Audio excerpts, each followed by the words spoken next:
ఇరువురి నడుమా నిలచిన స్వామి సతులకు సర్ది చెప్పలేక శ్రీనివాసుడు చిద్విలాసమున వెనుకకు అడుగులు వేయసాగే.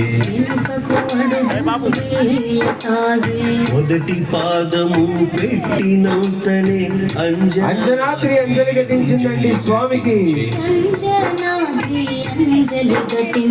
రెండవ పాదము పెట్టినంతనే వృషభాద్రి ఎంతో ఆనందించిందండి.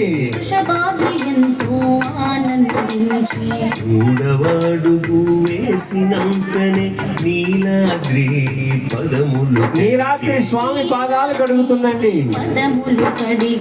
నాలుగవ అడుగు వేసినంతనే శేషాద్రి గొడుగు పట్టిందండి స్వామికి.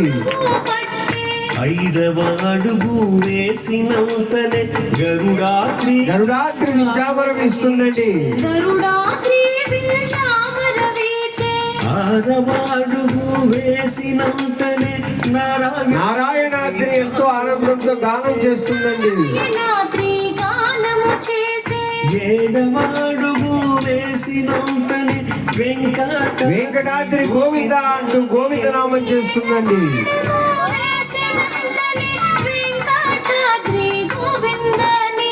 గోవింద గోవింద గోవింద